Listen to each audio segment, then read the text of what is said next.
customer-focused deliverable. Interdependence. One, let's make sure we get everybody on board. Two, get quantifiable metrics. If we can't get quantifiable metrics for features or requirements, we can always get quantifiable metrics for success. After all, to a certain extent, wasn't that how they built the business case for this to begin with? And then, last but not least, do an interdependency-based stakeholder analysis. By the way, if you think that these have been useful or at the very least amusing, and you're getting your PDUs just like you need to, then please like or subscribe and, well, you might want to forward it to somebody else that you think it would appeal to. We'd really appreciate it. And if there are topics that you would like us to address, please let me know. My contact information is always at the end of the video, and I'd love to hear from you. Okay, let's get started with getting everyone on board. Now, how do you get everyone on board when these are some very specific concepts? Here's where we start. Oftentimes, the idea of the deliverable being anything but customer focused seems, I don't know, weird, counterintuitive. After all, they're paying for it. Of course it's customer focused. Well, it always starts out that way. I'm with you on that one. It always starts out that way, but it doesn't always get managed that way on an ongoing basis.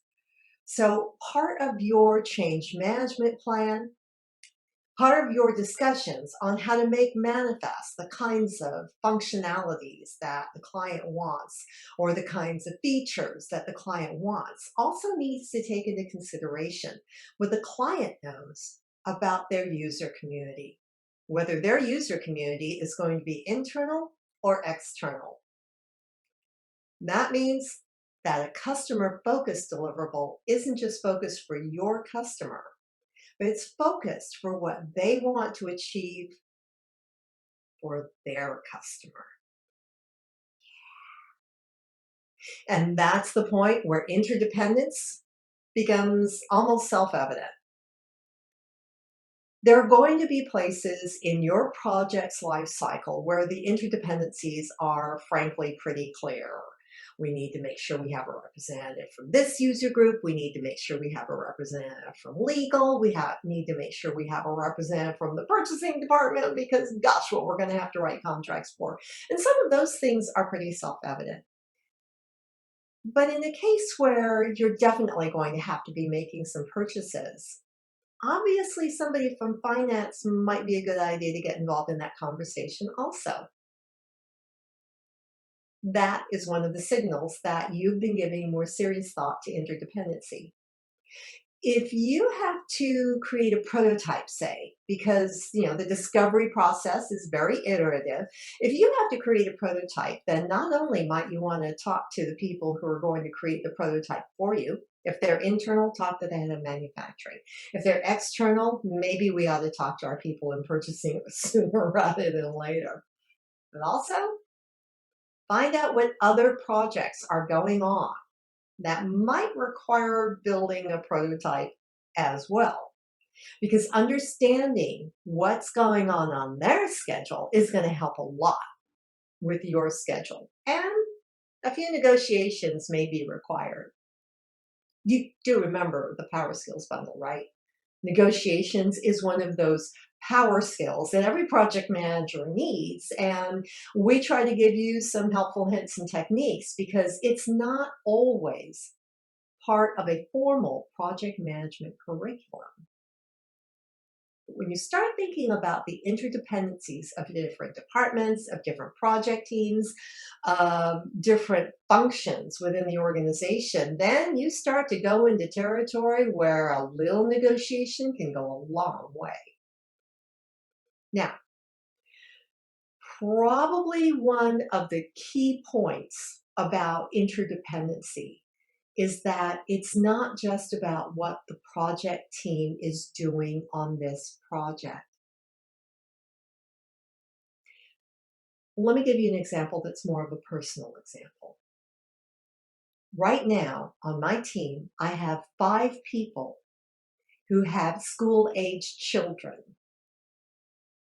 Now, one would think at first that that's not that big a deal. And there was a time when, honestly, it wasn't that big of a deal.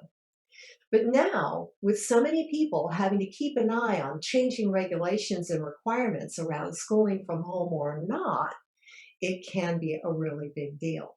Because who they are in their different roles in life, as parent, as partner, as caretaker, as professional, as part of a project team, these are all incredibly tightly interconnected.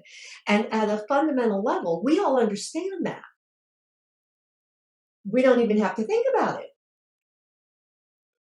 Yes, you're right. That's the point where we're trying to say, when it comes to your project's interdependencies, you might want to give a little bit more conscious thought to it. Now, if you have an external client, interdependencies includes all of the folks that could be connected to this project on their side of the table. Are there other products that they're also planning to introduce? Is this going to be the one that kicks the whole thing off, or is this going to be one of several that are being introduced in a planned and staged campaign? Okay, understanding all of that can give you a much greater sense of what the level of urgency is, whether or not there's any flexibility in terms of discussion time spent in maybe, drilling down a little bit more carefully on this, that, or the other. Interdependencies. It's a huge deal. One of the other places where I found interdependency to be fascinating all my career, even though that's not what I called it, was the understanding that not everybody celebrates the same holidays as we do here in the United States. And then there are some countries where they celebrate loads of other countries' holidays. As a matter of fact, they consider it part of their inclusive philosophy, which means while they might not have a massive Christian population, they will celebrate Christmas. And while they may or may not observe the lunar New Year's cycle in their practical day-to-day lives, they will celebrate the Lunar New Year. I personally am always in favor of a good celebration. If you don't know that, though, about the professionals you're working with who are in that country, you might be completely unprepared for what that means for the schedule.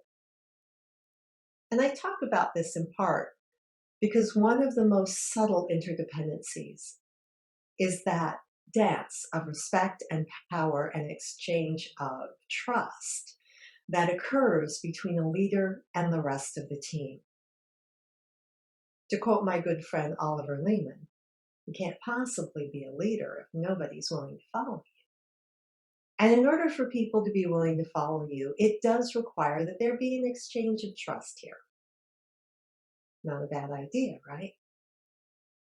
So interdependencies also have to do with your role as a project manager, meaning your specific responsibilities to get this whole endeavor from point A to completion at a successful level, and your role as a leader of people.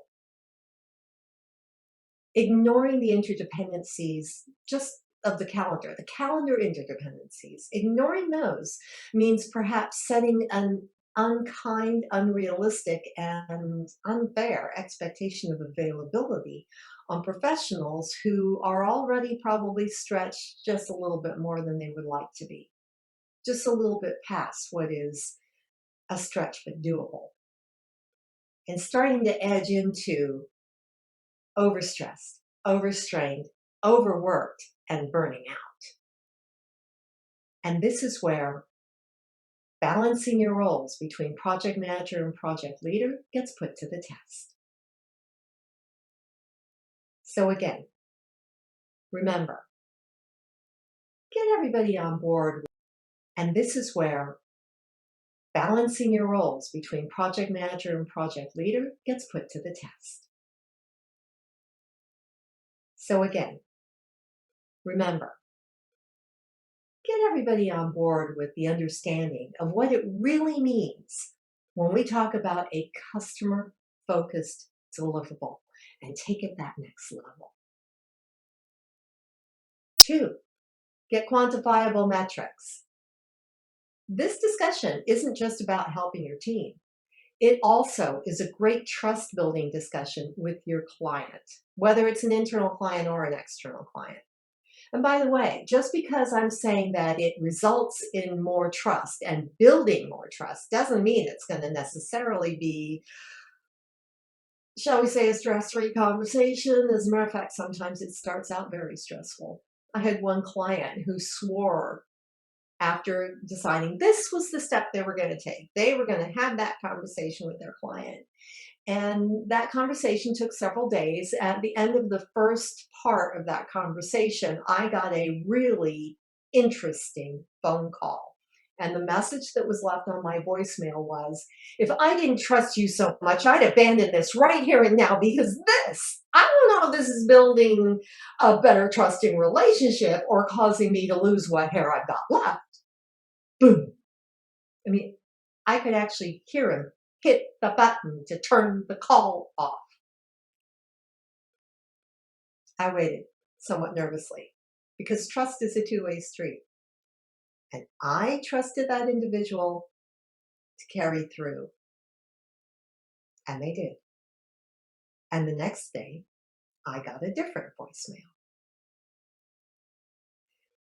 And as a result of that second voicemail, that's why I'm telling you up front, because that was the request he made. He said, people are going to look to you for your expertise and they're going to take seriously what you suggest. Please give them a sense of how this one step could actually start out being massively uncomfortable, okay? So at least they're prepared. So I called him back and I said, was it worth it? Well, yes. Of course it was worth it. I knew it was going to be worth it or I wouldn't have tried it. Did you think seriously about my suggestion, Kimi? Yes, I did. And I will be putting that in any future discussion. I promise you. And then, last but not least, remember, do an interconnected stakeholder analysis. I've got one coaching client who refers to it as his project's sitemap. Sitemaps always remind me of outlines, so I think of it as a mind map where you start looking at every facet of your project and say, who cares about this? What else do they care about? Where do they interconnect in some cases? And just the very discussion along those lines can be massively, massively helpful so that you don't forget somebody that when you look back at the whole thing, you think, how did I miss them? Well, it might have been the few extra moments of discussion with your team members, with some of your other stakeholders that got lost in the shuffle or in the heat of just trying to get to the end of this particular day. So again, do a stakeholder analysis that focuses on interconnectivity. Where do these people intersect with each other, not just with me? And who else might they be intersecting with that could affect our project schedule, our project's deliverable, our project's budget?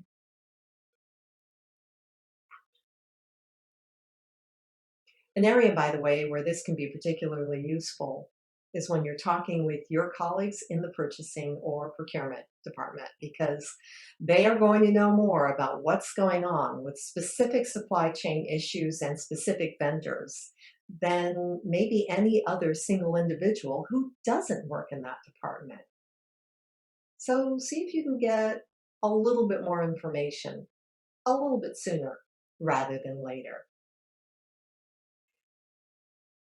Customer-focused deliverable and interdependence. We'll be going through each of those on its own, but I thought it was really important that you can see a point where they connect each other.